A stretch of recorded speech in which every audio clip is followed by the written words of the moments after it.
गधा रहा गधा ही। एक जंगल में एक शेर रहता था।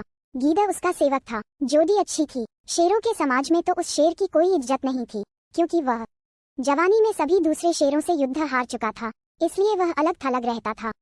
उसे गीदड़ जैसे चमचे की सख्त जरूरत थी, जो 24 घंटे उसकी चमचागिरी करता रहे। गीदड़ को बस खाने का जुगा चाहिए था। पेट भर जाने पर गीदड़ उस शेर की वीरता के ऐसे गुण गाता कि शेर का सीना फूलकर दुगना चौड़ा हो जाता। एक दिन शेर ने एक बिगड़ जंगली सांड का शिकार करने का साहस कर डाला। सांड बहुत शक्तिशाली था। उसने लात मारकर शेर को दूर फेंक दिया। जब वह उठने को हुआ तो सांड ने फां फां करते हुए शेर को सींगों से एक पेट के साथ रगड़ दिया। किसी तरह शेर जान बचाकर भागा। शेर सींगों की मार से काफी जख्मी हो गया था। कई दिन बीते, परंतु शेर के जख्म ठीक होने का नाम नहीं ले रहे थे। ऐसी हालत में वह शिकार नहीं कर सकता था। स्वयं शिकार करना गीदड़ के बस का नहीं था। दोनों के भूखों मरने की नौबत आ गई। शेर को यह भी भय था कि खाने का जुगा समाप्त होने के कारण गीदड़ उसका साथ न छोड़ जाए। शेर ने एक दिन उसे सुझाया, देख, जख्मों के कारण मैं दौड़ नहीं सकता। शिकार कैसे करूं? तू जाकर किस बेवकूफ से जानवर को बातों में फंसाकर यहाँ ला। मैं उस झाड़ी में छिपा रहूंगा। गीदड़ को भी शेर की बात जंच गई।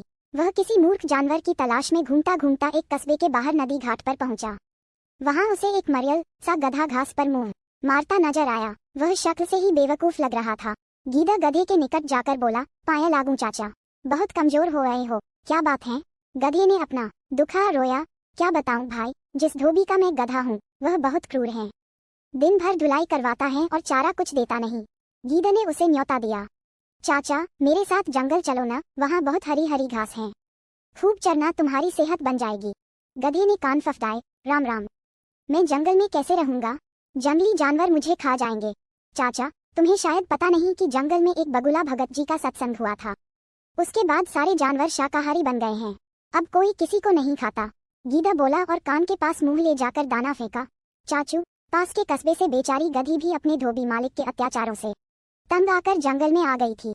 वहाँ हरी घास खाकर वह खूब लहरा गई है। तुम उसके साथ घर बसा लेना। गधे के दिमाग पर हरी हरी घास और घर बसाने के सुनहरे सपने छाने लगे। वह गीदड़ के साथ जंगल की ओर चल दिया। जंगल में गीदड़ गधे को उसी झाड़ी के पास ले गया जिसमें शेर छिपा बैठा था। इससे पहले कि शेर पंजा मारता, गधे को झाड़ी में शेर की नीली बत्तियों की तह चमकती आंखें नजर आ गईं। वह डरकर उछला, गधा भागा और भागता ही गया। शेर बुझे स्वर में गीदड़ से बोला, भाई इस बार मैं तैयार नहीं था, तुम उसे दोबारा लाओ, इस बार गलती नहीं होगी। गीदड़ दोबारा उस गधे की तलाश में कस्बे में पहुंचा। उसे देखते ही बोला, चाचा तुमने तो मेरी नाक कटवा दी, तुम अपनी दुल्हन से डरकर भाग गए। उस झाड़ी में मुझे दो चमकती आंखें दिखाई दी थी जैसे शेर की होती हैं। मैं भागता ना तो क्या करता? गधे ने शिकायत की। गीदड़ झूठ मूठ माथा पीटकर बोला, चाचा ओ चाचा, तुम भी मेरे मूर्ख हो। उस झाड़ी में तुम्हारी दुल्हन थी, जाने कितने जन्मों से वह तुम्हारी राह देख रही थी। तुम्हें देखकर उसकी आंखें चमक उठी तो तुमने उसे शेर समझ लिया। गधा बहुत लज्जित हुआ। गीदड़ की चाल भरी बातें ही ऐसी थी। गधा फिर उसके साथ चल पड़ा। जंगल में झाड़ी के पास पहुंचते ही शेर ने नुकीले पंजों से उसे मार गिराया। इस प्रकार शेर व गीदड़ का भोजन जुटा। सीखा, दूसरों की चिकनी चुपई बातों में आने की मूर्खता कभी नहीं करनी चाहिए।